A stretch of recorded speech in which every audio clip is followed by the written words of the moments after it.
Um, will you introduce Paris? Yeah, happy to do so. Okay. Or maybe Zogran. Zogran, you have there are short bios, but I was wondering, Paris, if you want to talk a little about your research program or anything, and then you, or like an overview of this particular project. Yeah, for example, yeah. Mm-hmm. Yeah, I mean, it's a while now that we, obviously motivated by a lot of the work that you guys done and also the folks at Caltech on operator learning. So it's been about a year now that we had been looking into this kind of idea. It all started with the thoughts of using the transformer architecture in this type of tasks. And then we, it took a lot of iterations and twists and turns. We kind of were in between kernel methods and deep learning and going back and forth. And it was really Jacob who managed to sort of put down the math foundations and come up with a way of adapting the attention mechanism to be suitable for supervised learning tasks in function spaces. So I think what you see today is sort of, a story that it took us about a year to put together. So yeah, Jacob is a 6-year PhD student in applied math at Penn. We've been interacting for quite a while. He took my class when I first came at Penn back in 2018. He's officially advised by George Papas, but we regularly interact and discuss research. Georgios is one of my students. He's a 4th-year PhD student in mechanical engineering. And he also helped a lot with, he was the initial person who started working on this topic, and he really helped us a lot with translating everything, the math into fast implementations and all the numerical studies. So yeah, I hope you enjoy the talk, and maybe I can just hand it over to Jacob. Yeah, thanks. Zogran, you don't have to do the introductions because Paris did your job today. So maybe Jacob, you can share your screen and we go from there. Thanks for everybody for coming. Excellent. So thank you again for having us.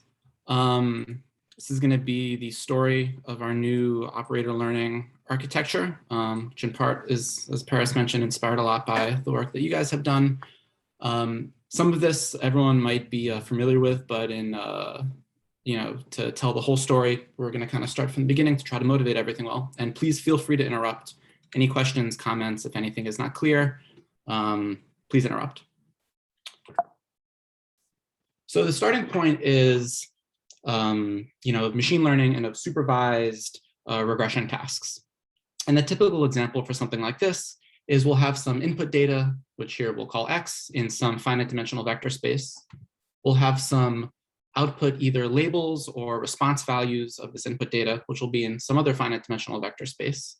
And the goal of supervised learning in typical finite dimensional scenarios is to learn some function from our input vector space to our output vector space, such that it aligns on the input-output pairs. And typically we'll use something like empirical risk minimization and some first-order iterative method to kind of mold our candidate functions to agree on the training data that we have. In particular, when the input and output data are sequences, in the past couple of years, there's been a lot of success from the so-called attention mechanism, which is something that is specifically designed to map sequences to sequences. For example, in language processing, this has been really effective. And this has also been applied in image tasks as well by dividing the image into blocks and then effectively treating it as a big sequence. And so we're going to be motivated by perhaps the simplest form of the attention mechanism. And this is one of the first papers where it was proposed in the context of translation of sentences. So translate a sentence from one language to another. And this is the so-called Bahdanau attention. And so the idea is here is some input sentence in some language. And let's say the number of words in these two sentences are perhaps different. So the input sentence, each U1 represents some word token, and I have capital T sub U of these tokens. And the goal is to translate this to a sentence in a different language, which we'll call each word token SJ here, and there are T sub S of these output word tokens. And the way that this mechanism works at a high level is first, we'll take our sort of the word embeddings that we naturally have. Maybe this is like a one-hot encoding or something, and we'll map it to a list of features. And then for every location in the output sentence, which is to say every index j over here, we'll form what's called a context vector to inform the probability distribution of the potential translated words at that location. And what's interesting about this mechanism, and this is the kind of main piece that we're going to borrow from our architecture, is the way we form the context vector for each location in this output sentence is going to be by forming a probability distribution that is specific to that location in the output, and will average the input features with that probability distribution to form the context vector at that location of the output. And so we're going to have a diagrammatic representation of what's going on here. So here's our input sentence again. Each one of these can be thought of as a word in some language. We first map this to a set of features. This is just some lifting, potentially nonlinear function that we can tune. And then for each location in the output sentence, which here we have one running to t sub s, so this is the indices of the output sentence, we're going to form a probability distribution over the input features that's specific to that location of the output. These are sometimes called attention weights. And the intuition for this is, for at least in the context of language problems, that word in the output sentence depends on words in the input sentence in different ways. So for example, if this word in the output sentence is some verb, it should be paying attention to the nouns in the input sentence that it's applied to. And this is going to be reflected in the weights of this probability distribution, how it looks at those features to form its context vector. So then once we've formed these probability distributions for each output location, we take the average over the input features and we have the context vector at that location. What this model then goes on to do is it uses that context vector to form a conditional distribution over the word at that location in the output. The piece that we're mainly going to use is the creation of this context vector. Jason, can you talk about how do you create this probability? Is it like in GANs, I dial in some noise in some dimension and so on. How do you have probabilities here? So in general, I think the simplest thing that is used is this is also some tunable function that you learn. Some either linear or kind of nonlinear architecture that has some weights that we can tune. It will propose a score function, so just a normal function over these indices, which will then be normalized by your favorite normalization function, a softmax, a sparse-max, something like that. Okay. So it's kind of ad hoc. Yeah, at least in the original paper, there also is some details that I'm sweeping under the rug because we don't eventually use it for our model, but they have a bidirectional RNN going on to form some hidden states, but it's more or less the kind of traditional machine learning approach of let's throw everything into some parameterized class of functions and tune it during training so that it produces reasonable outputs. Okay, thank you. Any other questions? Okay, so here is yet another explanation of the creation of this context vector. And this is the picture that we're then going to translate into the operator learning scenario. So we have our context vector here that's formed as the average over the input features with our kind of matrix of attention weights. These depend on the output query location, and we can draw this kind of diagram. So what does this diagram mean? This T sub S here means the set of elements 1, 2, ... T sub S. This just represents the indices of the output sentence, or maybe queries of the output sentence, we might say. This R to the T sub U times D. D is the dimensionality of each word token, and I have T sub U of them. So the model kind of is taking this as sort of the input space. This is the input sequence, and this is the query that we would ask of the output. And then this gets mapped down to both a point in the simplex on T sub U elements. This is the distribution that we'll use to take an average of our features with, which depends on the output query. And then our features here, which we've gotten from our input sentence. And then these two are used to form an average to then get our context vector. And so we're motivated by this kind of design to say, okay, we have an output query, we have an input sequence. This seems like it could be adapted to an operator learning problem.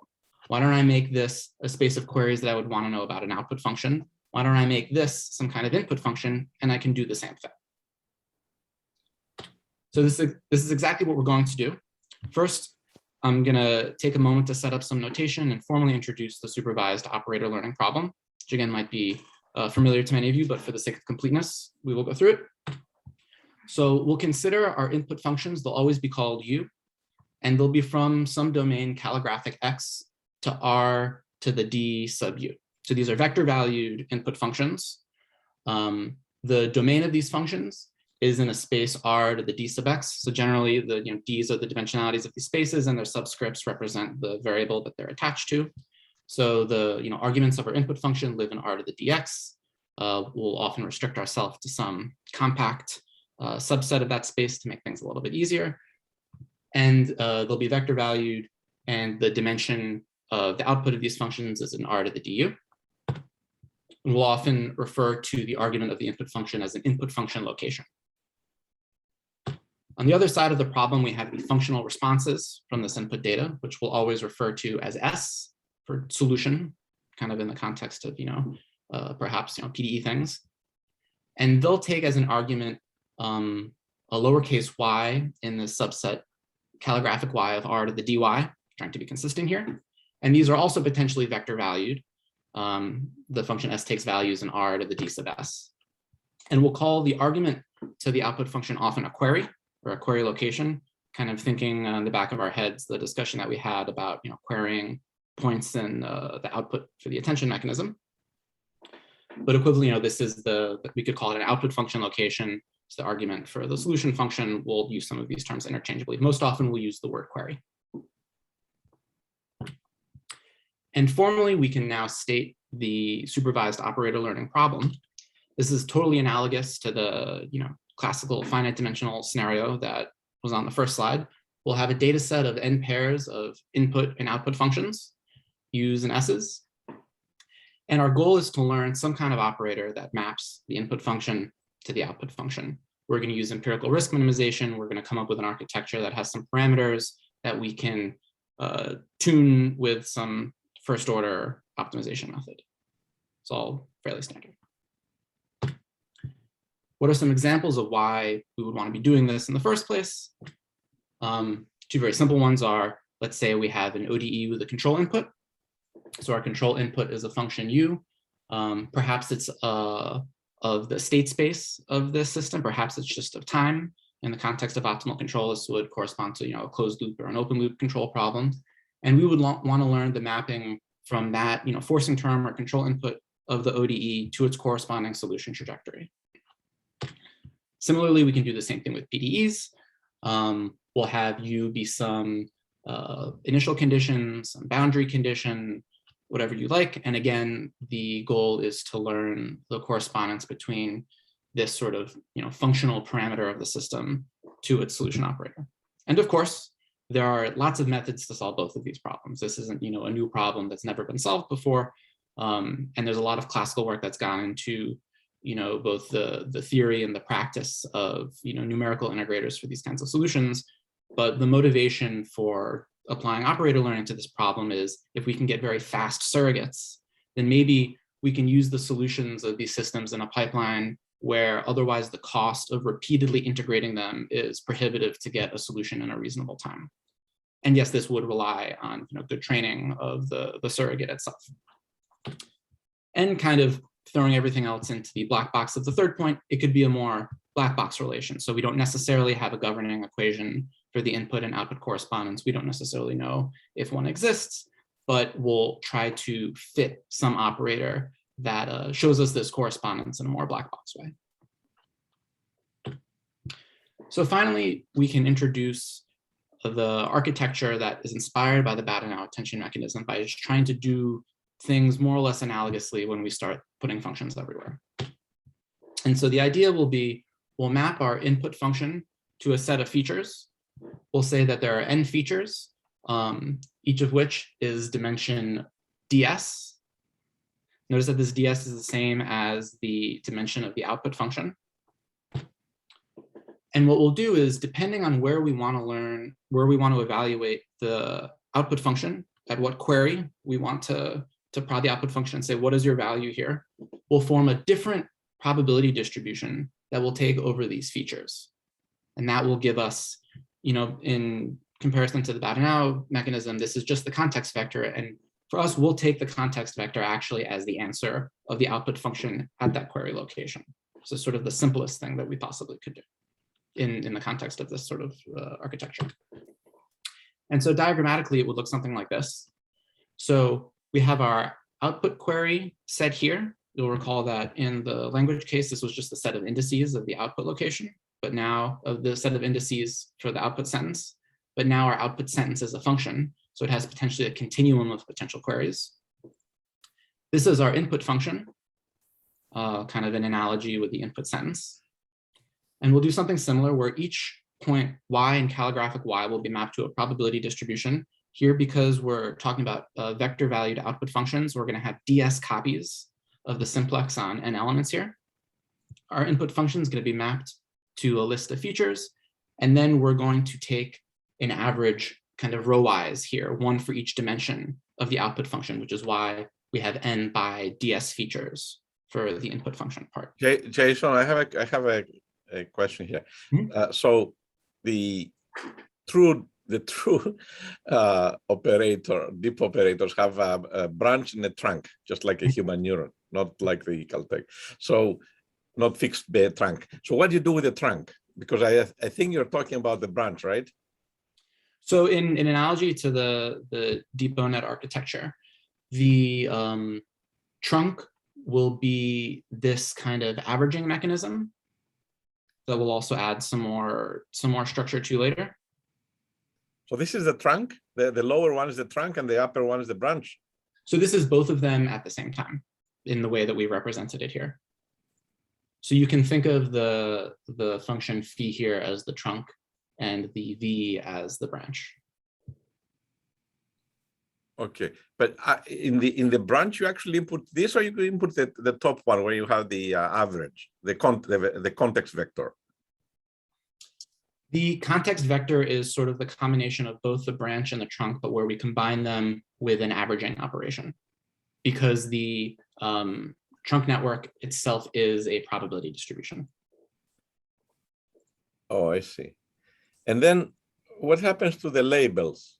The labels are deterministic. The labels are, I know the attention mechanism is just the interaction of the inputs, but here for the DeepOnet, you will not do anything on the labels, on the outputs. What do you mean by labels? The label data. So the measurements of the output function? Yeah. So those are given by, kind of traversing the diagram this way or that way. So F is kind of the overall architecture. So you take output function query here, little y and calligraphic y. You take your full input function and you push it through this mechanism to get actually the label is lying in this space. It's the vector valued output of the.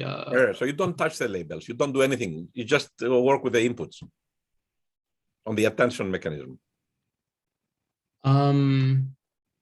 Yes, I suppose. So there is another component into how we construct the probability distribution where the points in Y actually will be looking at each other. But as of right now, the attending is happening only over the inputs as far as I've explained it so far. Got it, thanks. Yeah. Any other questions? Okay, so this is going to be the overall architecture. And so now we need to choose everything that we've given the sort of high level structure. So how are we going to compute these attention weights? Again, the goal here is a function phi, which is going to take little y as a query, and it needs to return for me a probability distribution over the input features that I create. So the simplest thing we could do, what I kind of brought up before, is, all right, let's just take whatever function we want from the space of queries to a space of the dimensionality of the features. This could be any function. It'll be something parameterized that we can tune. It's a neural network. It's whatever. And then we'll normalize across its rows because we want ds of these. We need ds copies of the simplex to get ds probability distributions. This is kind of the classic, very, very simple, naive thing to do. And the hope is that if we use something like a neural network for this function g, which sometimes is called a score function, and I'll use that language throughout. By score, sort of the proposed probability distribution that then gets mapped into a real distribution. So if we use a sufficiently rich class of functions for the score function g, then we should be able to approximate any probability distribution. We parameterize things wide enough, and we pray to the gods of machine learning that everything works out well and our training data is rich enough and we get good performance. The problem of this is we're not encoding any kind of relationship between what the value of the output function would be at two separate query points. And there are times where there either exists rich structure in terms of the correlations between the values of these functions. Maybe we know that we're dealing with periodic solutions, maybe we know that the solutions are particularly smooth, or maybe we would want our model to learn some of these relationships if we don't know them a priori and can encode them. Just by using a neural network for the score function, we're sort of relying that the optimization applied to the parameters of that part is going to learn this itself, which might or might not work. So the question is, can we kind of give the model a bit more power to have an explicit way to learn these connections? And the solution we came up with for encoding this into the architecture itself is something that we've called the kernel coupled attention. And we call it the kernel coupled attention because we're going to take our score function, the sort of proposal that will form the probability distribution, and we're going to couple together the values that it gives us through a kernel transform. And this will then form our eventual attention weights. So writing it down, it'll look something like this. So G is the kind of function I talked about before. This is some neural network that is mapping every point, little y in calligraphic y, to r to the n times ds, just as many numbers as I need to form probability distributions. But instead of then immediately normalizing it to form my distribution, I'll sort of smooth it in some sense with a kernel that I will parameterize itself so that it's able to learn the correlations between the attention weights that I should have. And then once I have this kernel convolved proposal function, then I will normalize it. Is the kernel unknown or you're ad hoc? We'll typically give it some kind of parameterized form so that it's able to learn from the data what these relationships should be. But if you know a priori what these relationships should be, you certainly could just tell it what the form that it should have.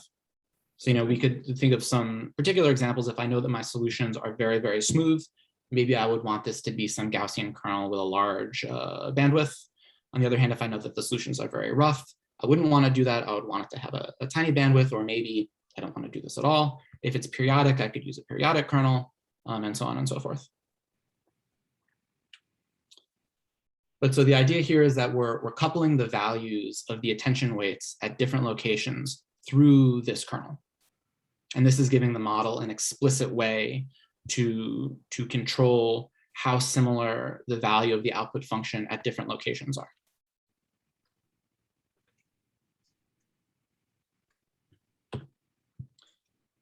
So we've decided how we're going to give some extra structure to the attention weights.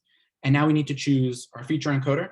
And again, this is a function that takes, it's a functional that takes our input function and will map it to some vector space of features. And ideally, we would like to be flexible with respect to what kind of discretization we get for the input function, what sort of resolution we have, maybe the locations of them in the best world.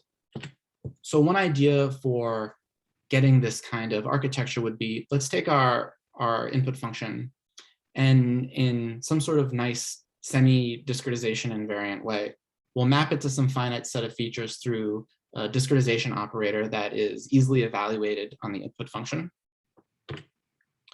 And so this will be, for us, this will be fixed. So we'll choose what this is. It'll take an input function and give us some list of features. And then we'll be allowed to morph that list of features with some neural network, with some universal class of functions that could give us very flexible representations of those fixed features. We're not, as of right now, going to go into too many details about the choices for this, but we will return to that when we speak more about actually how things are implemented. But this is the overall philosophy of how we're going to make these choices.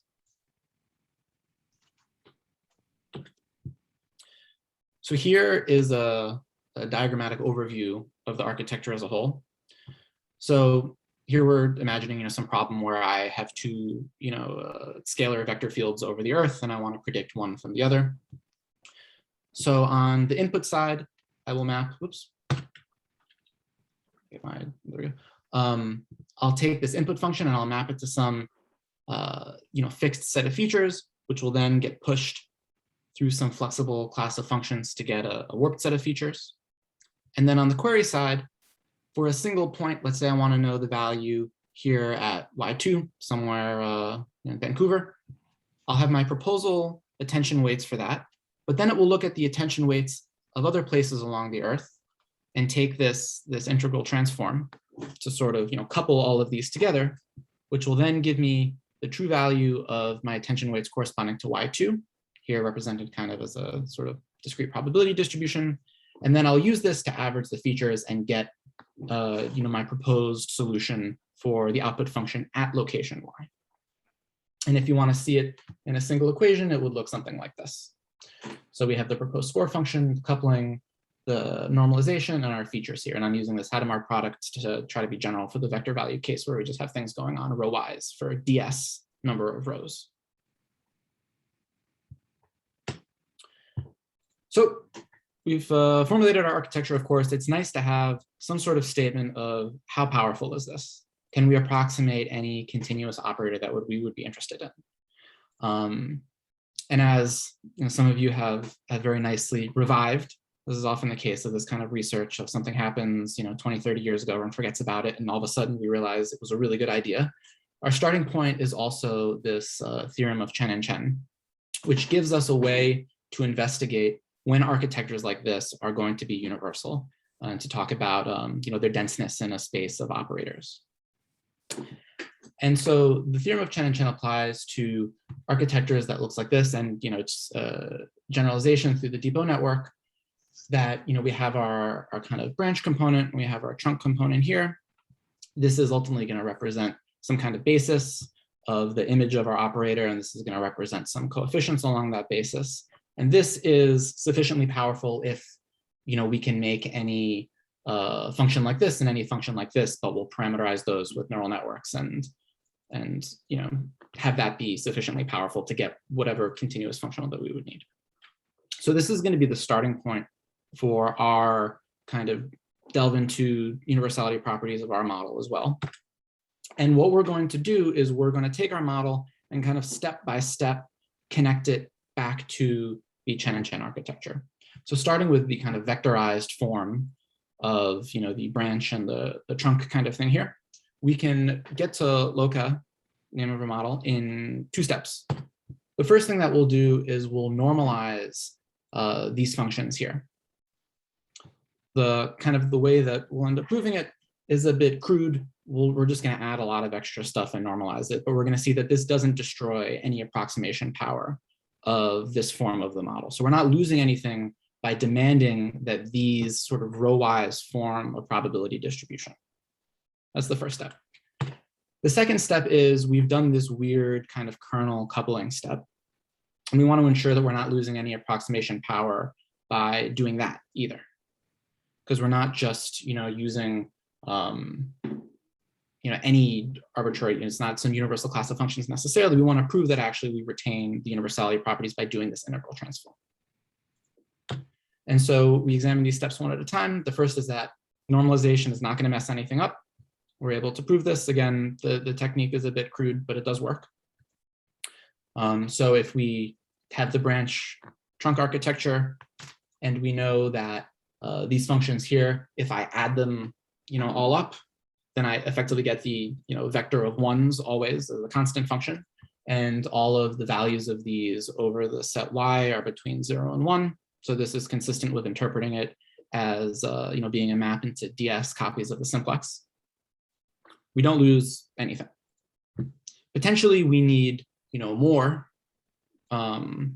of these functions than we would if we didn't require them to be normalized. But it is, by the kind of most general definition of universality, still going to give us things that are dense in the space of operators. So this is good. It's a good sanity check. And secondly, we're able to show that this kernel coupling step also is not going to destroy any approximation power. Of course, there are going to be some conditions, right? We could imagine kind of bad choices of kernels that would make everything collapse and we can't form anything. So certainly we require some condition on the form of the kernel. And what becomes very interesting is that we end up with a connection to the theory of reproducing kernel Hilbert spaces here. So the short of it is that to guarantee universality, we want this kernel to be universal in the sense of the definition of reproducing kernel Hilbert spaces. And for those of you who are not familiar, a kind of very short explanation of this is positive, definite, and symmetric kernels can form spaces of functions, which are called reproducing kernel Hilbert spaces. A very concise definition of what that space of functions is look at this transform as an operator from a space of functions, let's say that F, to a space of functions that looks like this. If our kernel is positive and symmetric, then this is a positive operator. We're allowed to take its square root. And if we look at the image of the square root of this operator with this kernel, that space equipped with a norm coming from the form of the square root of this operator and its inverse is a reproducing kernel Hilbert space. So the statement that we're not losing any approximation power by doing this kernel coupling step is equivalent to the statement that the reproducing kernel Hilbert space that we get associated with this integral operator is dense in the space of functions from calligraphic Y to that vector space upon which we'll normalize. So this connection is what allows us to prove that this step isn't going to destroy anything for us if we have a universal kernel. And in practice, in the kind of data-driven world, it might not always actually end up being universal in the implementations if it still is working better. So we can certainly restrict the kernels that we choose to be universal. This is a good place to start, but allowing them to be very highly parameterized, which potentially lowers the chance that they end up being universal, can lead to better performance, as we'll see later. But so, hi Jacob, yeah, this is Lulu. I have one simple question. So what's the motivation here to use the kernel, let's say, instead of the simple softmax to normalize? Because eventually, if the network is large enough, it can learn the kernel or learns everything. So what's the motivation to specific or explicitly use a kernel here? Yes, that's a good question. So certainly, especially if our score function is from a universal class, there exists some function that will model anything that we want. It'll model any kind of relationships, any sort of regularity of the output solution. It'll satisfy. But then we're just relying on the optimization procedure to find that function. We know it exists, but it's not necessarily easy to find. And by explicitly including this structure to allow it to directly model these relationships, the assumption is that finding a good answer becomes significantly easier, especially if it's a case where you can directly encode the structure into the kernel because you know what kind of property you can write down in an easy way the output function should satisfy. Okay, I see. Thank you. Any other questions on the kernel coupling part? For the kernel, the compactness argument, have you used the compactness argument anywhere? Yes. Yes. Where? So I think for universality, there's like 5 definitions of universality for reproducing kernel Hilbert spaces. We are using the compact version of that.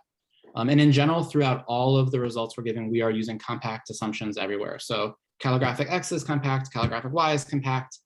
But I think similar to other kind of universality results, this can be relaxed to measurable over an L2 space with some measure by the standard sort of analysis arguments of I approximate things inside with compact functions, I approximate measurable things with continuous things. There are a few other epsilons that float around that you manage, and things I think will work out analogously. Yeah, I think you probably know the paper by Taylor and Mishra, the Yes. long paper, 120 pages. So that actually is for measurable operators. So that I think that all carries also to there. So Yes. you said you'll use Gaussians and stuff like that. So then Okay. Yeah, so we didn't develop the kind of more general case. We stuck to the compact scenario, but I do expect that it all would carry through in the way that it does for similar results. Yeah, thank you. Okay, so now we've kind of completed our program of connecting our model to these sort of original style branch trunk results through these two steps.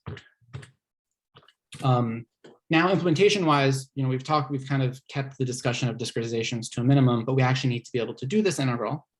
And in our implementations, we consider two choices for doing this. The first is just a straightforward Monte Carlo approximation.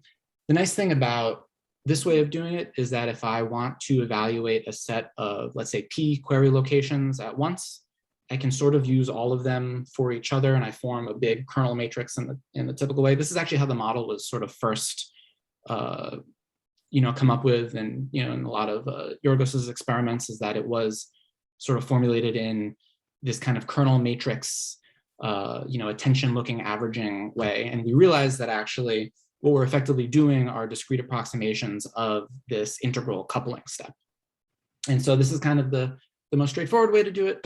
Of course, also if our domain is sufficiently low dimensional, we could choose to use a quadrature instead, in which case we'd have some fixed set of nodes that cover the domain, the associated weights, and these are sort of standard approximations to the integral. Something that we don't consider that you certainly could do was if you restricted your kernel to be stationary, you could do the Fourier trick.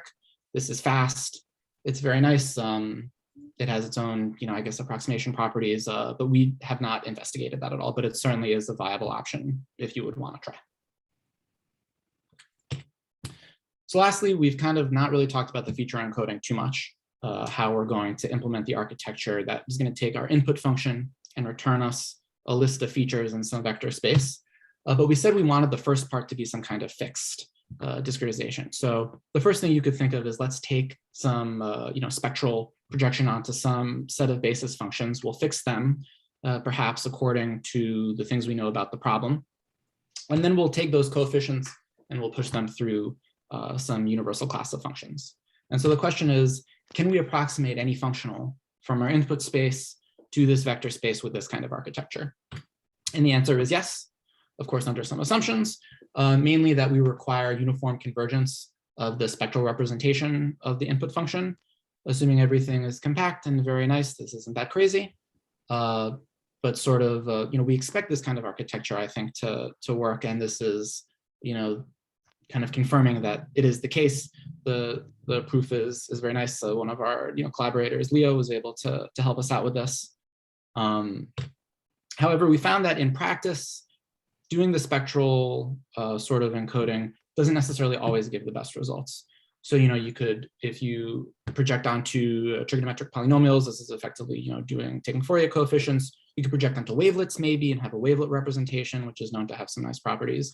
But we decided to take this idea a step further and apply what's known as the scattering transform, which is kind of like a convolutional neural network version of a wavelet transform.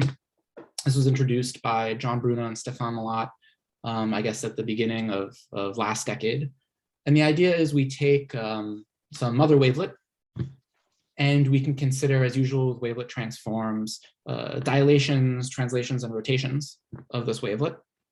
And so we'll denote the kind of scaling factor by a J here and the rotation group by an R. And so we'll bundle both of those parameters into a lambda here. So for a different value of lambda, which is to say a different scale factor and a different rotation, this is a different sort of stretched and offset version of the wavelet. And what the scattering transform does is it says, okay, give me m pairs of scales and rotations, and I'm going to sequentially convolve my input signal with these wavelets, but I'm going to intersperse them with a complex modulus operator. And then finally, at the end, you take a low-pass filter of the whole thing. So for every possible path, they call it, of these parameters by which I change the wavelet, I get a different sort of function at the end, which I can get values from. And I consider all of these paths together and all of the measurements of those functions together, and that's the so-called wavelet transform. And so this effectively is like a convolutional network with a very particular kind of filter and a very particular kind of nonlinearity. And there's been, a number of papers off of their original one that kind of explores the properties of this and explore some applications. Here's a kind of diagrammatic representation of what this would look like. The nice thing about this is that it's a relatively fast algorithm to implement based on fast Fourier transforms and some things called conjugate mirror filters. In theory, it can be applied to varying resolutions because, again, we're just doing convolutions with Fourier transforms. And what's nice about this sort of transformation, and this was one of the main motivations for its original creation, is that it's robust to very small deformations of the input, which is a property that's very nice for these operator learning methods to have.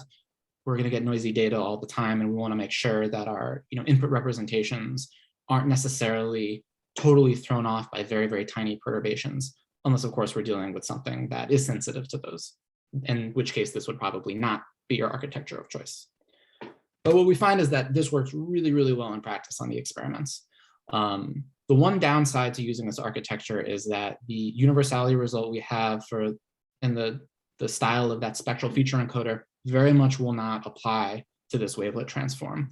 So it's known that the kind of inverse mapping of this is not particularly stable. It's not even necessarily easy to reconstruct a function from its so-called scattering coefficients, the output of the scattering transform. So we are sacrificing a little bit on the theory side by choosing to use this as our feature encoder, but the performance increases that it gave were significant enough that we felt it was worth running with it and see what we could do. So overall, to recap, this is the overall structure of the LOCA model. And in general, we have tunable parameters everywhere. We have them in the kernel, we have them in our score function. We have them in the second half of the input feature encoder. So again, the wavelet transform is a fixed component of the model. It's like a convolutional network with fixed weights. They will not be tuned. But then the output of that transform gets passed through something that is parameterized and flexible. So that's this, F theta here. This calligraphic D is like, the sort of the fixed feature operator of our input functions. And so all of these will then be tuned with, our favorite optimization method on the empirical rest loss to train our model. And so this picture makes a little bit more sense now that I've introduced the scattering transform, because you actually can make very cool, visual representations of the scattering coefficients by these disks, where the angle sort of represents the rotation and the kind of sectors away from the center represent scale factors of the kind of the depth as you go down that tree of the paths of the parameters for those wavelet filters. And so briefly, we'll talk about how it starts. So we have this architecture. How does this connect to the architectures that everyone is familiar with? So as suggested by the kind of derivation of the universality result, there's a clear path to the DeepONet we remove the normalization, we remove the kernel coupling, and instead of a wavelet transform or a spectral feature map, we'll just take pointwise measurements of the input function, bunch of delta functionals stacked together, and then you more or less have a DeepONet. Any questions? So I think this connection is more or less clear. Please turn off your mic. Guansheng, please turn off your mics. Go ahead, Jacob. And so we can connect to neural operators as well. So there's two kind of interesting connections to be made. The first is sort of transitively through, the connections of DeepONets and neural operators have been discussed at length in more than one paper. By our connection with DeepONets, then we sort of transitively connect with neural operators as well. However, we can view actually the scattering transform itself as a kind of neural operator. In some of the neural operator papers, they talk about these are effectively almost look like convolutional networks.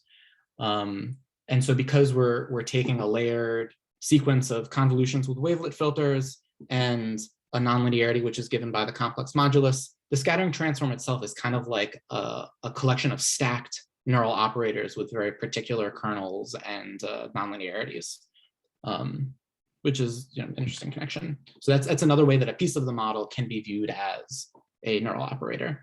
But as well, by connecting ourselves with the DeepONets and then the connection from DeepONets to neural operators, we have the model kind of zoomed out is also related to the other architecture in that way. So I think at this point, I'm going to hand it over to Georgios as we get into the experiment section. Yes, thank you, Jacob.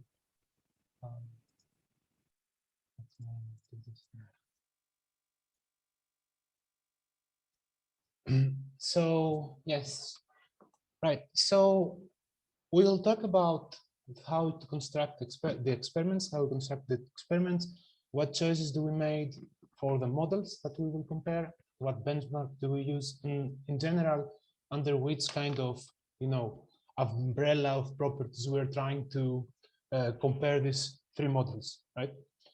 So first we will talk about how you sample how you create the input, the training and the testing datasets, right? So we have some input functions that we have measured in M locations, right? And then we have some output functions that we have measured in capital M locations.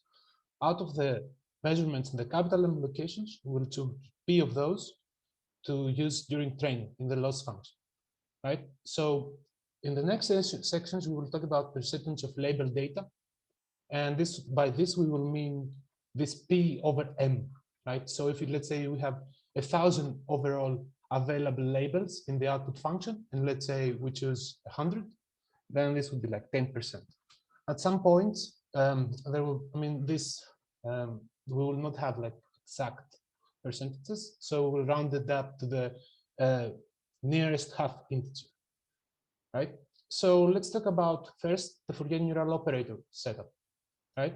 So as you know, in the Fourier neural operators, you have like the full input resolution and you predict the full output resolution, right? So for fairness in comparison, we will randomly sample some output function locations at the beginning of the training, and then we will fix them, and then we will use these randomly selected locations only in the loss function, right?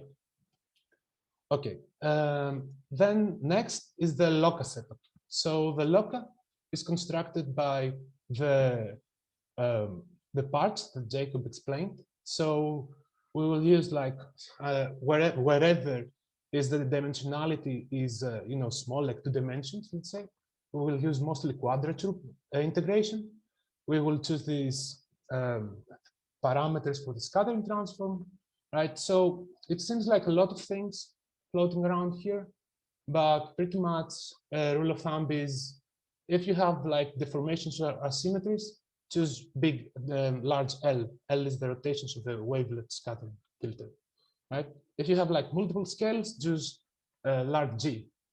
So J is how many of these length scales you're using, right? There are some dilations, right? And then you can start by having like shallow networks for all of the parts, and then V, which is essentially this part here, so F inside here, the diagram, then choose it like pi. This is how it would start. Right, so about the DeepNet setup.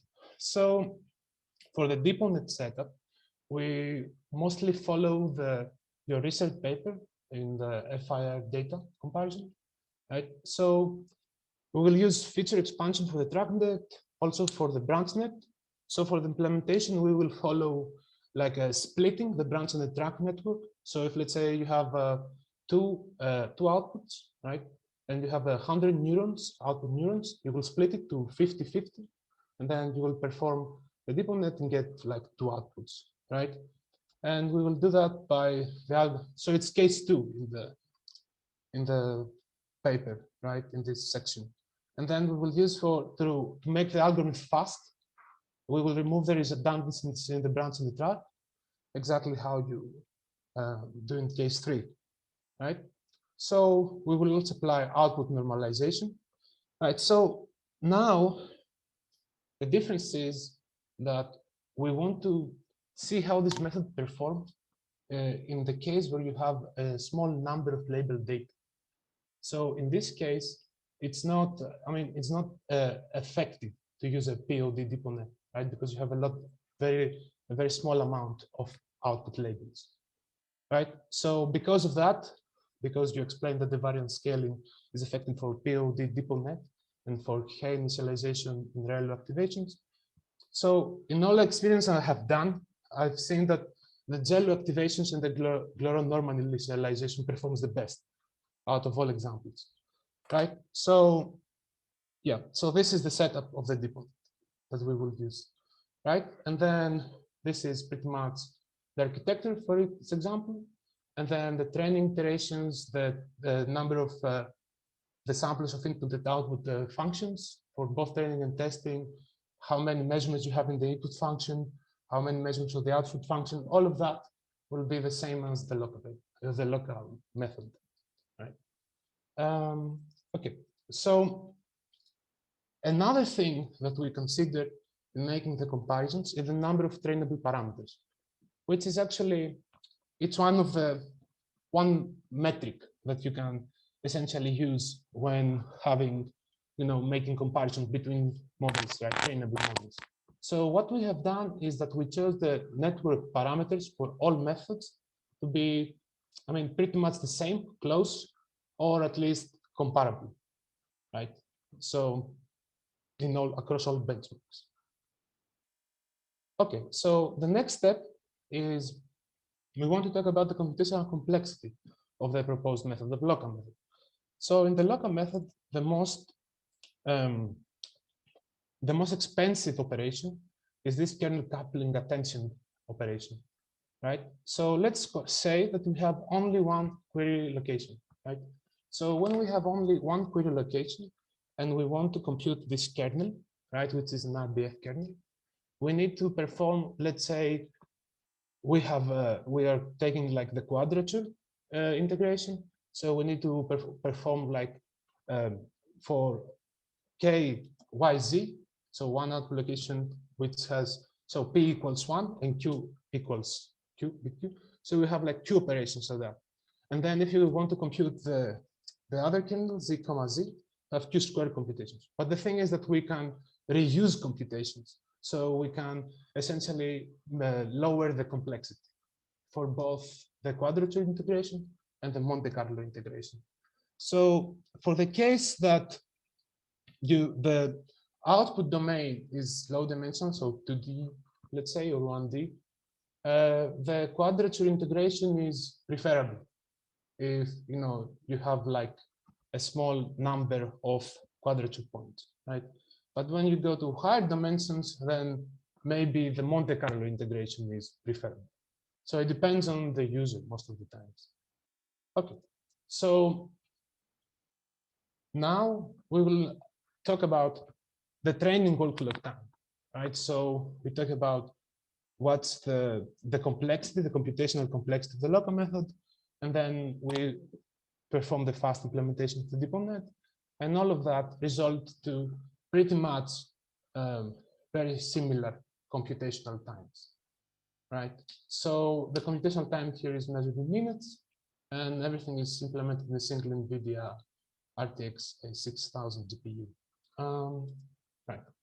So about the comparison metrics. So, okay, what we're going to do is that we have some measurements of the output location, and then from the measurements of the output location, what we are going to do is that we choose some P out of the whole M available labels, and for this we will essentially use them for training, right? So in the training, what we are going to do is that we use this P location for training, but then when we are going to test, we will test at the full data set, which means, let's say that we have like 1,000 available output measurements and we train on 100. After we train on 100, we will essentially compute the error on the whole 1,000, the whole data set, right? And let's say that we have 1,000 samples of input-output functions. Then what we are going to do is compute the error for each input-output function separately, and then perform statistics on this error vector. So this will provide, let's say, for the case of that we have 1,000 input-output function pairs, this will provide us an error vector of 1,000 errors, right? And we can find the median and find outliers and all this, statistics. Okay, and then we will have box plots to visualize the distribution of error and find outliers. So does anybody have any questions?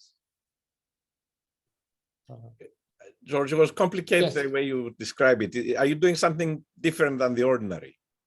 Oh, you mean for the errors, right? Yes. It's a So- relative L2 error. Yes, exactly. It's a relative error, but you compute it individually for its realization, for its sample. Yeah, but I want to, since did you try also to put some noise on the testing data? Yes, Like yes, we that? will do that. Yeah. Okay, great. Because that, Yes, that yes. checks the stability of the operators. Yes. We will talk about that. Okay, great. Yeah. Thank you. Right. So we have like three properties that we think that the operator learning method should possess in order to be useful in an engineering application. The first one is data efficiency. That means that you can learn in the small label data regime. So you have not many labels, and you can have like a small median error and error spreads, small error spread. Then you need to be some robustness. So that means that you can add some noise to the input data. And then that means that your method does not pretty much, the accuracy is not decreasing in a manner like explodes. And then generalization, which means that you trained for some function distribution, and then you can predict like for samples that come like from increasingly out of distribution, but also you can in a way like extrapolate, right? So under this premise of the data efficiency, robustness, and generalization, we will compare the three methods: FNO, deponents, and local, for 5 numerical experiments. So these are the 5 numerical experiments. It's an anti-derivative operator.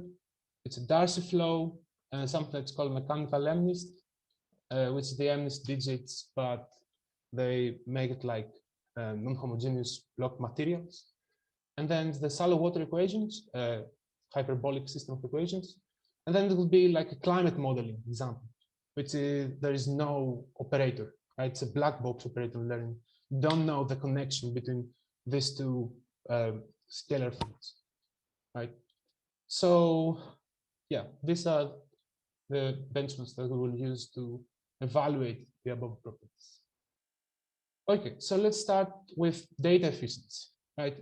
So it's exactly what I said before. In the data efficiency, what we were going to do is take the input-output function samples and then the labels.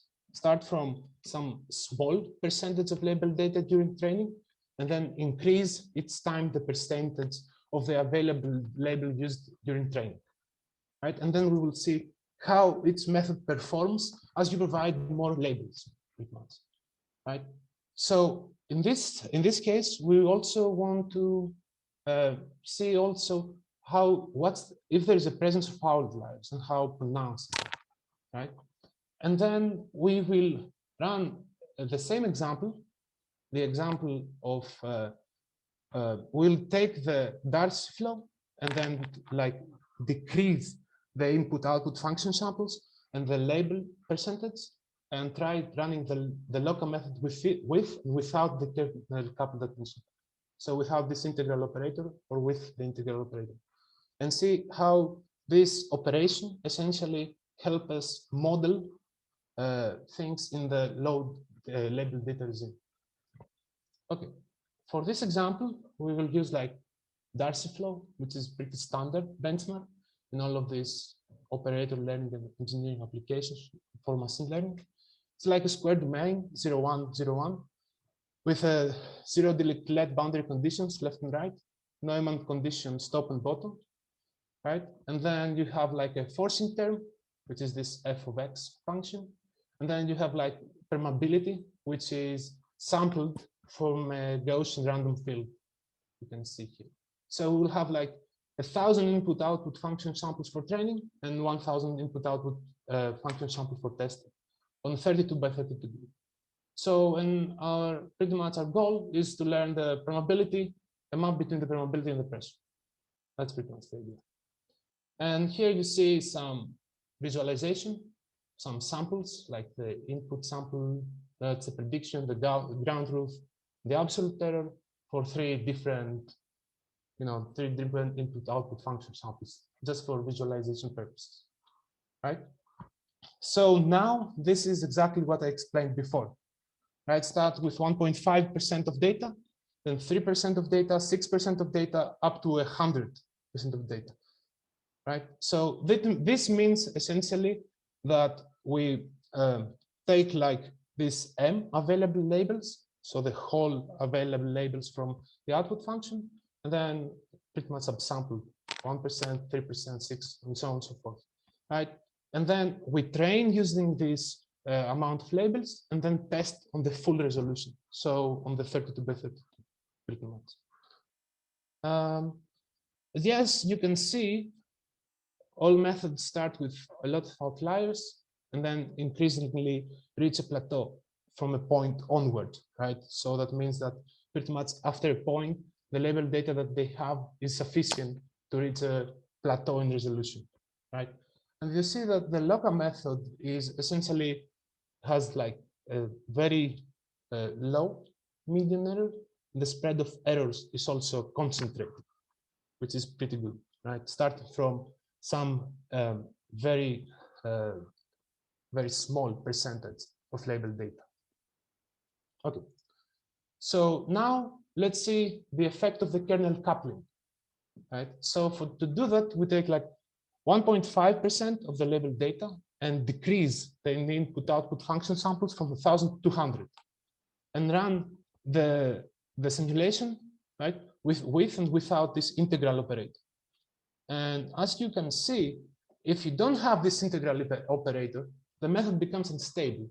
So as it trains, at some point it explodes, right? But if you have this kernel coupling mechanism, then also in the smaller data regime, it can provide a stable solution. So this kernel coupling attention is necessary when you have, in order to have good performance when you are in the small data regime. Okay. For this purpose, so we continue in this data efficiency scene, right? In this premise of data efficiency, and then for this case, we'll talk about the shallow waters equation, the shallow water equation. This is a hyperbolic system of equations, right? And then what this equation, pretty much what we will do is like having a random initial condition. So it's a droplet falling on the surface, and then there is some wave propagate, right? So what we will pretty much do is have like a random place that the droplet falls, and the droplet will have a random width and from a random height, right? So it has like reflective boundary conditions. And another thing is that because the velocity in the two directions is 0 at the initial time, we choose like an initial condition for the mapping, the velocity at dt later, such that it's not 0. So we do that in order to check the performance of the model when you have a vector input, a vector output, right? So we choose 1,000 realizations for training, 1,000 realizations for testing, and then the grid to solve this method is 32 by 32, and we consider 5 time instances, right? We choose some points out of all the instances, so out of the 5 slices, you choose some points, P, and then you train the model and you try to reconstruct all 5 slices. Right? This is. So I have a question here because the results are very impressive. No question. But you mentioned that you don't use POD DeepONet because you're in the small data regime. 1,000 realizations.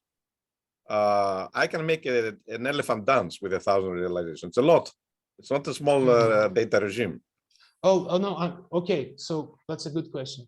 Just a comment on that. I mean, what we mean small data is we have 1,000 realizations, but for each example, we only have a few measurements, right? So for each output function, we just have a handful of measurements. So given that, but you can still do the POD on the 1,000 snapshots that you have the inputs.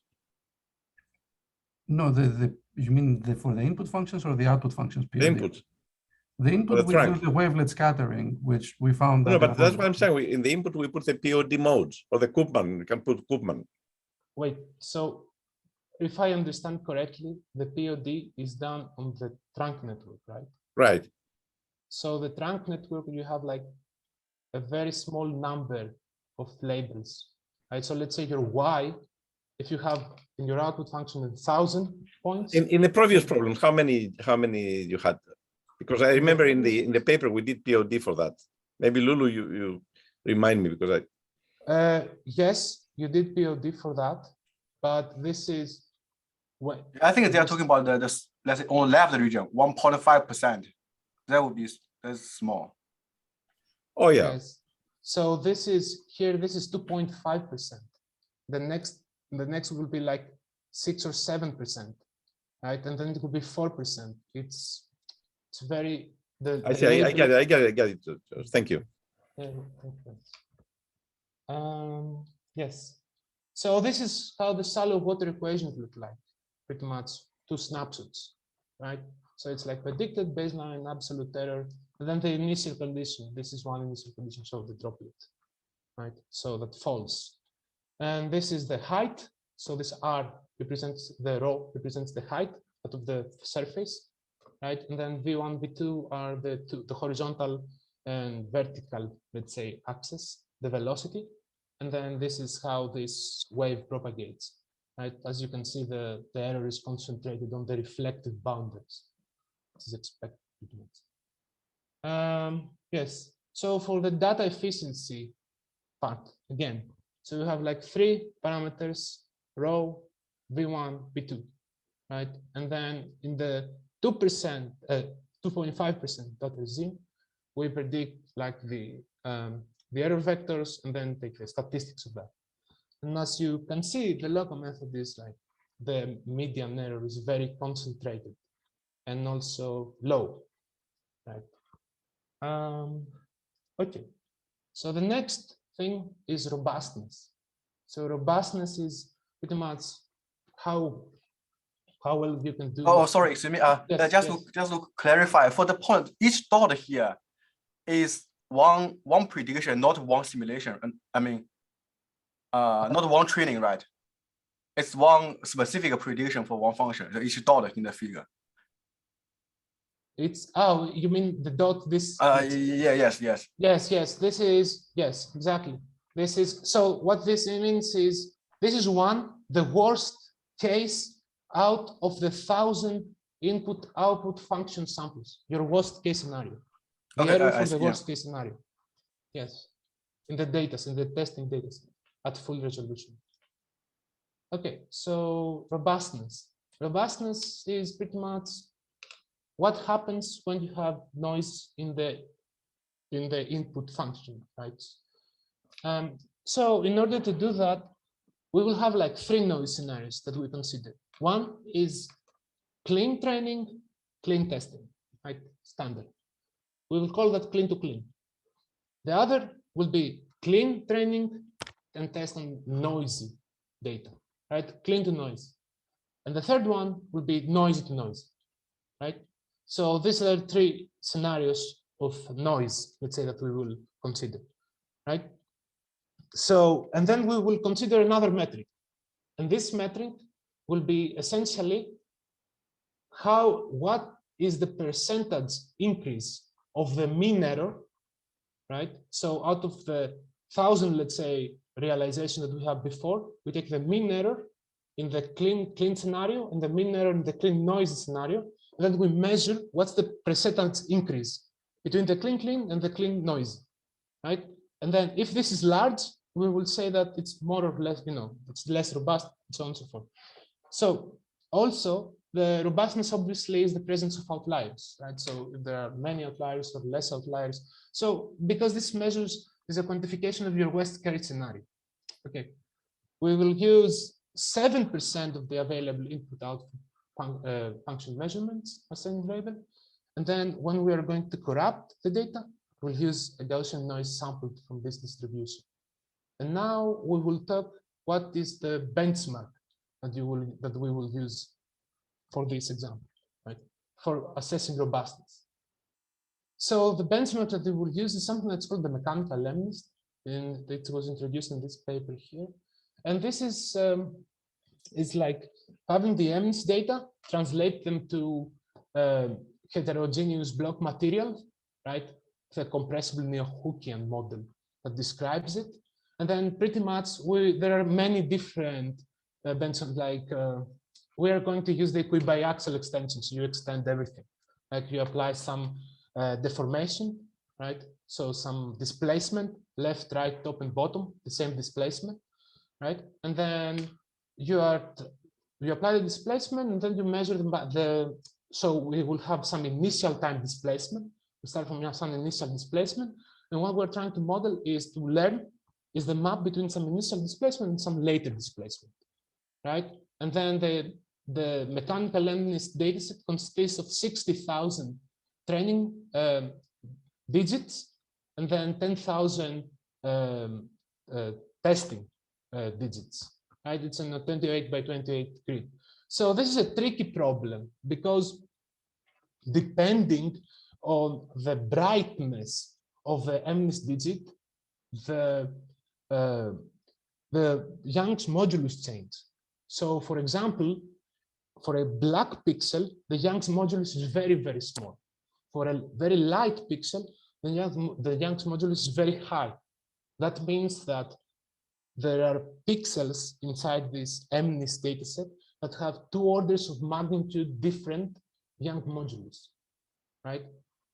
So let's see how this looks like. So in the mechanical lemnist, we have some initial position and then some baseline final position, like what it should look like, the baseline, and then some prediction, okay? And then this is the absolute error. We call it normalized because we normalize it with the, let's say it's percentage, right? We normalized with the largest error, essentially, such that there are no weird scales inside that, you know? So, right, and then on the bottom, you see the initial position, the baseline position again, and then how the error looks like. This is how the error is measured, where it should be, where the pixel should be, like the position of the pixel, and where it is, right? Where the prediction, where we predict that it is, and where it should be. Okay, so again, we have 7% of this data, right? So now the displacement, it's a vector, right? It has like horizontal and vertical displacement. So we have like 2 box plots, one to measure the error for the horizontal and then one for the vertical displacement. Out of 10,000 input output function samples, right?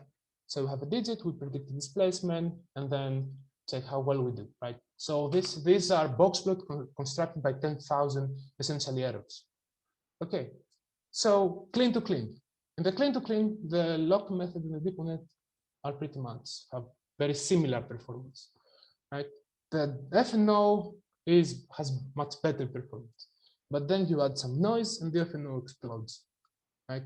While the local and the DeepNet are stable, right? For both cases. And then let's see a table for that. So, okay. I remind you that the metric for this problem is what's the percentage increase in the error from clean to any other noise scenario. So clean to clean is the baseline. Okay, clean training, clean testing. Clean to noisy is clean training, noisy testing, right? And let's see what's the difference. So the percentage error in the FNO is like 2000% increase. It's extreme, blows up. And for the DeepNet and the local are not like very close, right? It's pretty much the same. And also the DeepNet and the local method in the clean to clean simulation, their mean error is pretty much the same, right? The difference where local is a bit superior is when you have like training and testing, they're both noisy, right? And again, there is maybe, I mean, probably a lot of heavy lifting is done here by the scattering transform, right? Because there are deformations and noise here, right? Which becomes like a difficult problem. Also, the dipole net is stable in both scenarios, right? The percentage increase is a little bit higher. Well, it's not a problem. Why, Okay. George? Why Yes. the noisy to noisy? Mhm. Can you go back? I want to make sure Here? that I read this. Yeah.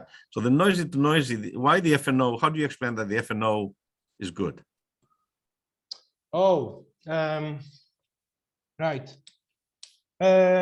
It's not, if you think about it. It's not, because the It gives you the best percentage. error. Yeah, but this is, yes, but the metric is different, right? The metric here is the percentage increase. The percentage increase is 300%, which is not good. So this is like a good result because the clean-to-clean simulation is good. If we have the linear instability problem, which is like the FNO is, I don't know, 4%, it will blow up. It will go to 80%. It's the problem.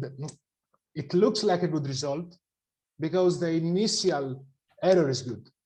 But No, I understand. I'm not, I don't mean my issue is how to explain the results, not who is better, because clearly the clean to noisy is bad. But here it says that if you put more noise in the input, which is not unlikely, you actually get a better result. So we've seen that, you know, if you train with the perturbations in the input, you can get better results in some cases. So. So it's really the explanation why FNO goes back to better results from when you add noise to the input. I think my guess is here that the FFT is filtering out the noise. So, you know. This is a good explanation because they essentially throw away a lot of frequencies pretty much. So it might be some case where, I mean, maybe it's a kind of luck. I don't know, but yeah, this is a good explanation. They throw away a lot of frequencies. Yeah, I think so. Okay. Yes, we talked about that. Right, and now this is. So now what happens here? We have what we do here is pretty much we run 10 different random so we have 10 random initializations for the network. We run the simulation and then take the worst case scenario. The worst case scenario, I mean, the worst outlier for each method. Okay, and then we do that 10 times, and out of these 10 outliers, the worst case scenario for the training data, for the testing dataset, in the clean to noisy case, we compute this error bars, right, to see like the robustness of the worst case scenario out of the 10,000 cases in the network initialization. And this is what's happening here, right? Okay, so this is with robustness. This is what is with robustness. So let's go to generalization. Generalization is pretty much the ultimate goal of all these operator learning methods. So in the generalization, we will consider 3 scenarios. One scenario of generalization is progressively going out of distribution. This is exactly what you have done for the antiderivative operation in your first dipole net paper, right? So pretty much start with some length scale, train the length scale, test in the same length scale, and then train in a larger length scale, test in the small length scale, and so on and so forth, right? From 0.1 starting to 0.9. Okay. Then we will run 10 experiments, so 10 network initializations for each of these, for each of these length scales, and then we will create error bars, right? The clarification here: the length scale and the output scale are changing. It's not just the no. This is the second experiment. Oh, the second. Sorry. Yes. Mm-hmm. Now this is the second experiment. The second experiment is what the professor said. So pretty much this. What we wanted to model in a very, very, very simplified case is something like a multitask, let's say, problem, where in order to do that, pretty much, we are changing the input, the length scales and the output scales of the Gaussian process, of the kernel anyway, covariance, and we did that in a range from -1 to 1. We changed essentially the length scales, and then 10 to -2 to 1, and then the output scales is -2 to, so we range this in 2, from, let's say, 0.01 to 1 pretty much, and then the output scales is 0.01 to 100. So it's a great range. And then we will see how well we do in this kind of scenario, right? And the last problem that we will examine is this climate modeling, right? This scenario will be a little bit different because now we will not have that much input-output function samples that will be, let's say, sample from some Gaussian random field or something like that. This will be, we will start in the span of 5 years, and then we will try to extrapolate later in time, right? In predicting the weather, let's say, or some scalar field around the Earth. Okay, so the underderivative operator is pretty standard. What's happening is pretty much the same example, and that you have. And then for this case, we will use 100% of the label data, right? So we will have 500 measurements for the input function, and then 100 measurements for the output function, right? And we want to match the forcing term having from a Gaussian process prior to some solution, right? That's the, okay. So this is the first thing that we said. You start from some initial length scale and then progressively train on larger length scale, test back, train, test back, train, test back. So there is a disclaimer here, because in your original DeepONet paper, your DeepONet plateaus at pretty much 0.2, right? Somewhere here. The difference is that the error is computed differently. I've run the same example with the way that you compute the error, I get exactly the same results. So if you wonder why this is a little bit higher, it's because of that. We measure the error differently. Okay, it's not the relative L2 error across all realization. It's the relative L2 error of every individual realization, and you take the mean of that, of this error vector. It's a little bit different. So as you can see, the FNO pretty much, linearly explodes. The FNO reaches a plateau, and then local also reaches a plateau. Okay. So generalization, example number George, 2. can you go back, please? Yes. So I'm confused. Too many length scales here. Okay. Where is this train? The Gauss random field was at what length scale? Oh, okay.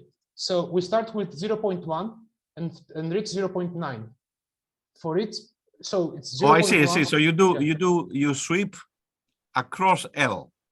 Yes, 0.1, 0.2, 0.3, right, up to 0.9. Got it. And train on the larger one, test on the smaller one, right? The difficult thing, not the other way around. Yeah.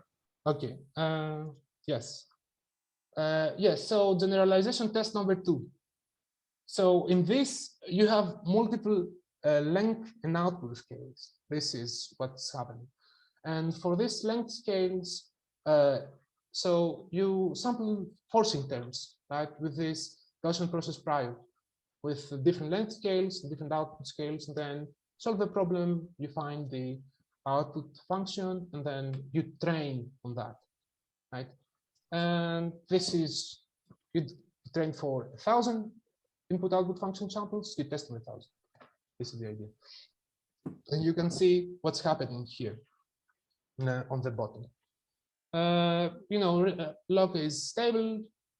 Yeah, every method has outliers. The worst case scenario for every method is not good. Yeah, but pretty much stable. Right, and this is the last example of generalization. So the climate modeling. So what happens here is like we have a scalar field, like the temperature, and then we have the pressure field around the Earth, right? So what we are going to do, we found this data.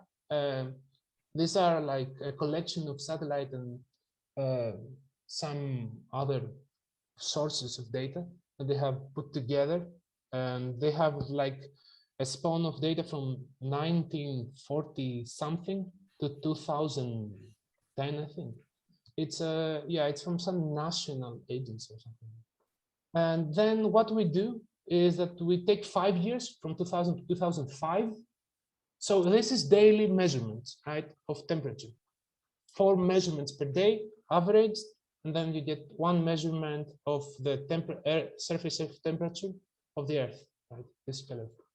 And then what we are going to do is that we have these 5 years, and out of these 5 years, 365 days, and we will create a realization, a training data set with that, like 1,825, and this will be the training data set, and then the testing data set will be from 2005 to 2010, like the same thing, but in a different span.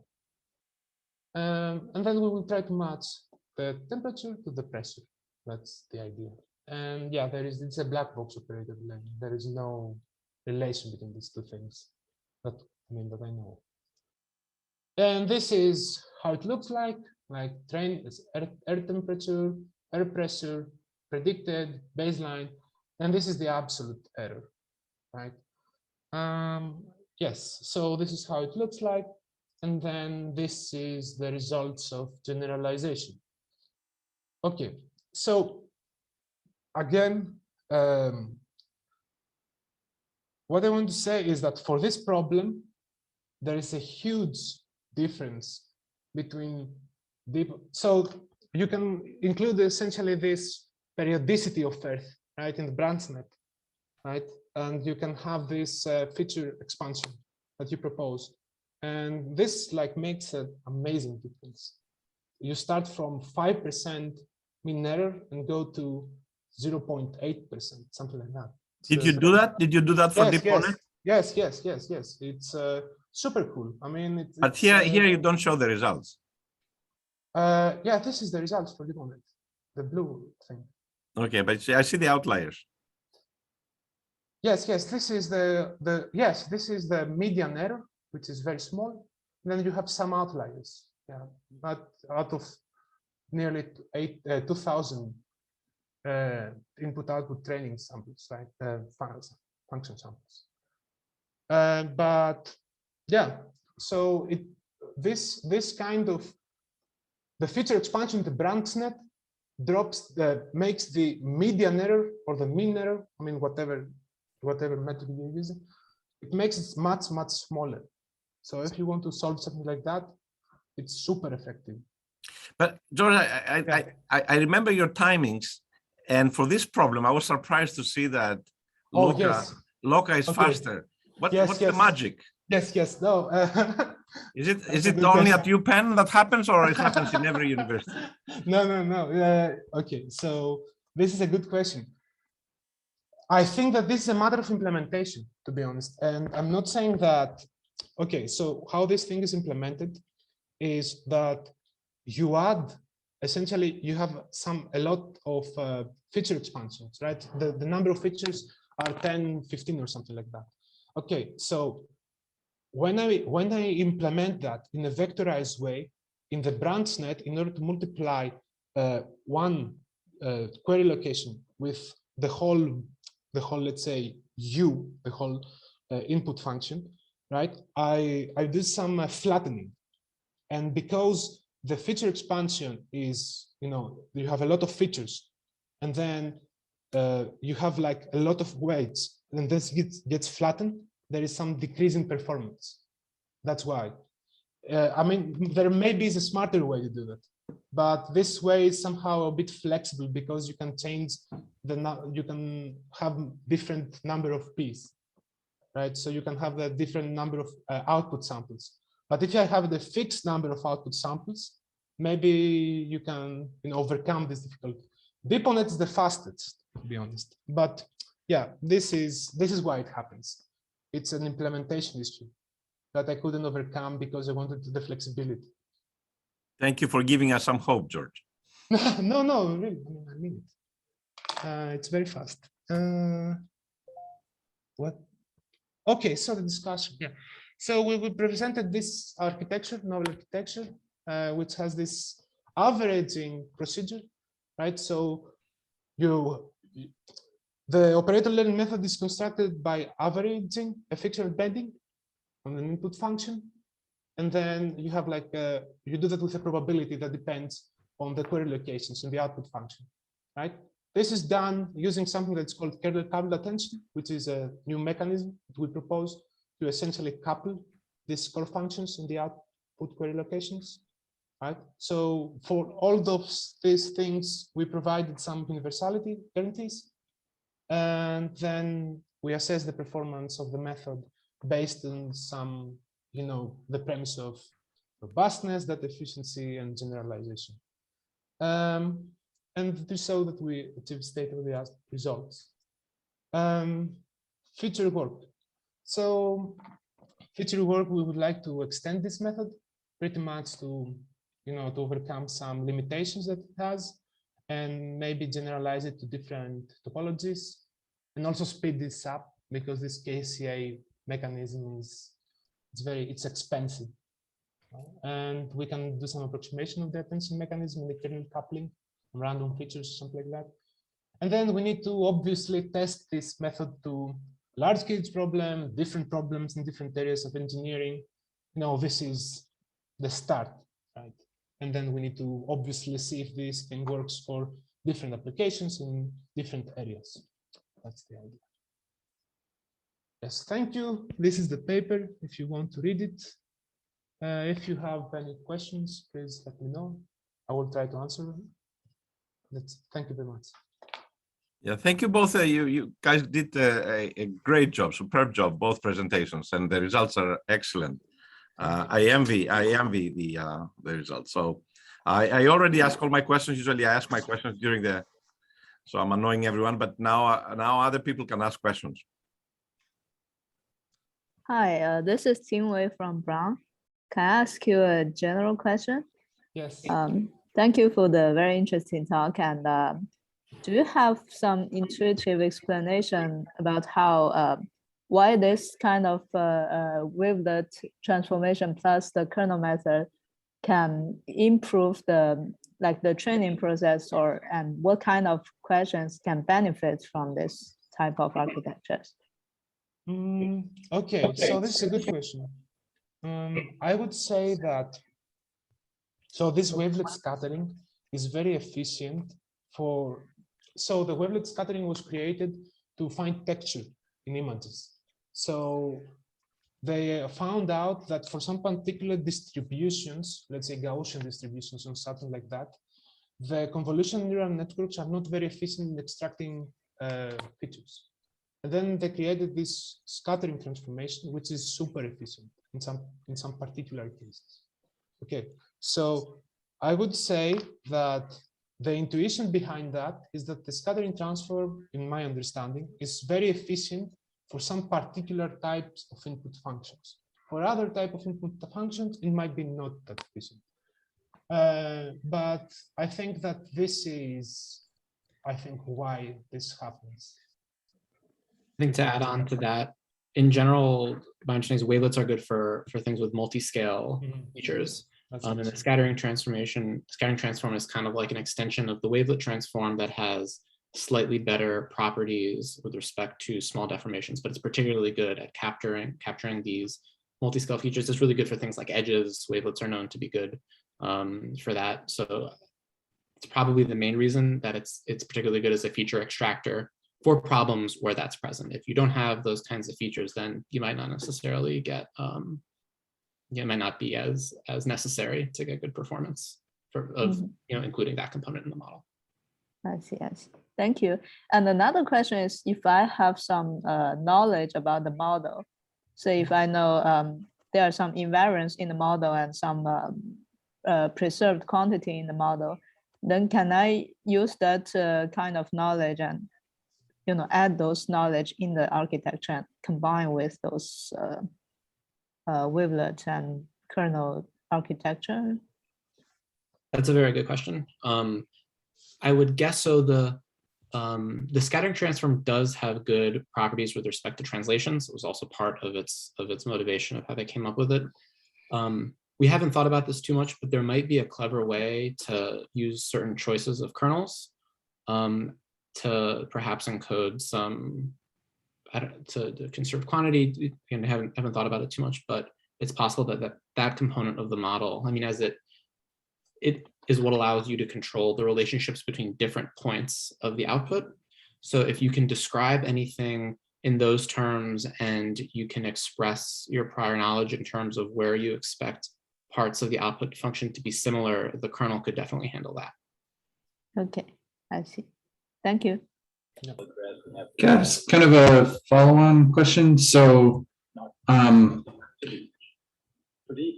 curious about the interpretability aspect of this, and a lot of the times in attention, it points you to the important features. And I'm especially interested in the Mallat scattering transform because that's a lot, in a spectral sense, it's also has some interpretability there in terms of decomposing the signal rate. So have you looked into, like, for example, the sensitivities of which modes are being activated in order to predict a certain, like, is there anything in there, or is it all jumbled up together the way that, like, when you look at the layers of a convolutional network, like you would hope it tells you something, but it doesn't? Have you looked into whether there's a story there at all? That is a great question. We have not looked into that. So if you didn't include the second part of that feature encoder, so remember we have the output of the scattering transforms being then fed into some feed-forward network, which is then definitely going to scramble up any sort of activated features, unless you can kind of go back through that and then point to which scattering coefficients are really being used or where they have high weights or something, but it wouldn't be so straightforward. If you just use the scattering coefficients themselves and didn't then pass it through something that jumbled them up, then it's very possible you could directly see what's being attended to, which is a very interesting suggestion, but we haven't heard that. Yeah. And there's one technical thing related to that. I missed it in the presentation, but for your attention mechanism, do you have like an explicit probability distribution that you're working with? Like at the end of this, is there a set of probabilities that you have access to? I understand right now you're using it as a way to make it train better, but I'm curious whether, I don't know, like you get your hands on a representation of the attention that you could use for something. For something else. For something else, right? Yeah, I guess kind of tied to the answer of the first part of your question. In the current formulation, everything gets pretty scrambled before those attention weights are applied to things. So it might be hard in that way. But again, if you kind of removed the second half of the feature encoder, then you would have, a distribution over the scattering coefficients explicitly, and that on its own is maybe useful for some other task. But in its awesome. That's super clear. Like you have it in explicit form, and you could do it. Cool. It was super interesting talking. Really great work. Thank you.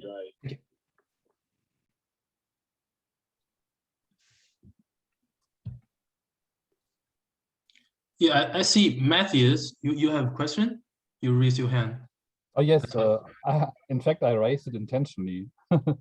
Sorry, I thought that this is a procedure to get questions.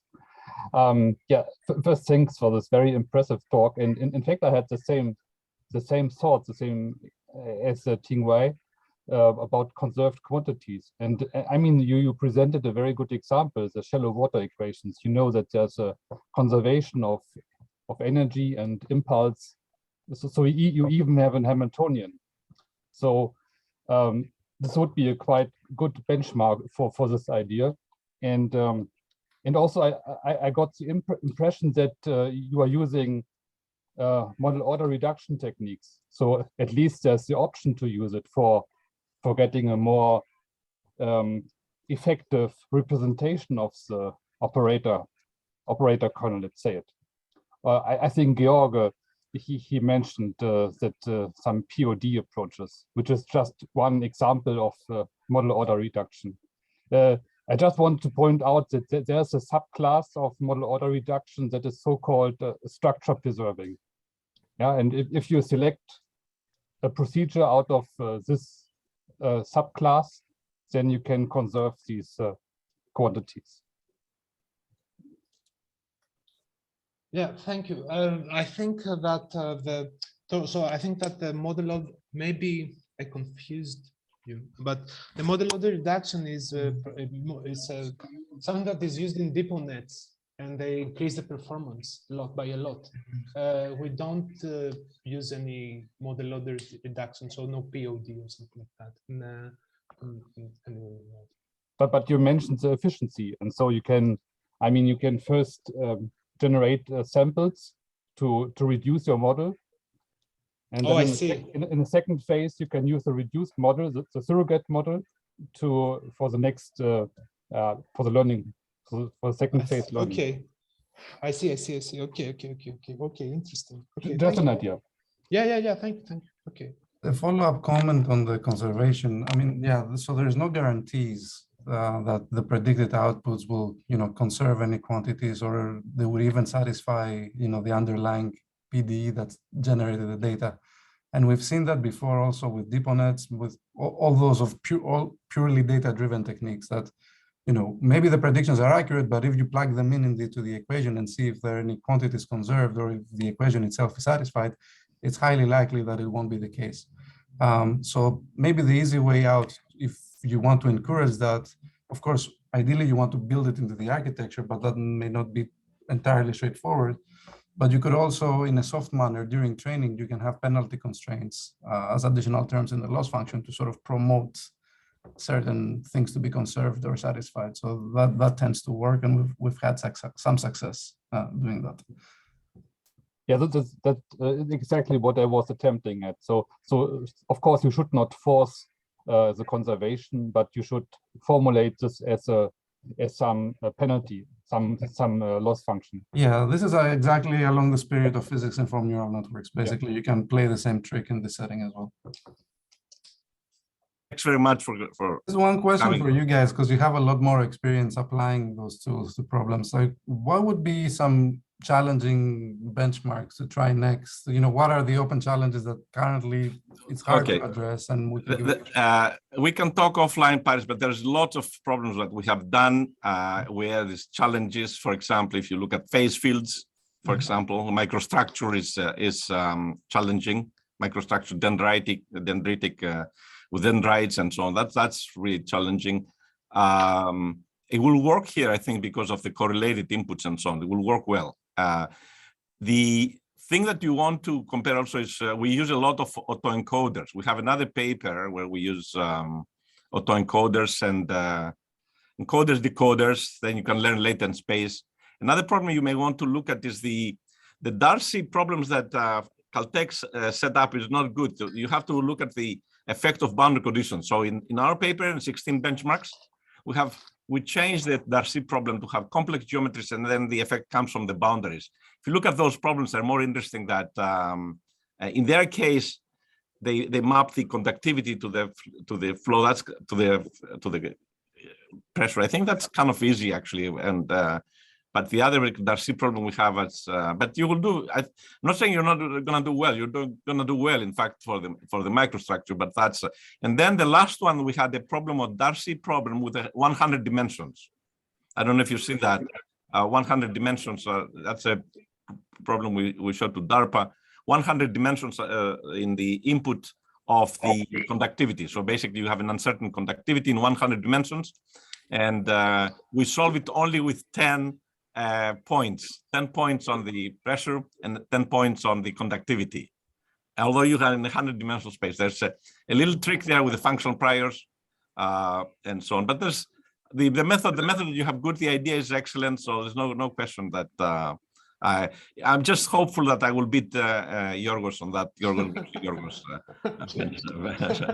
So can have something to cheer about at some point. Now that you become a member of National Academy of Engineering, you beat Georgios. This is the next step in your. Nice. Okay, I will accept the bet. Georgios versus Georgios.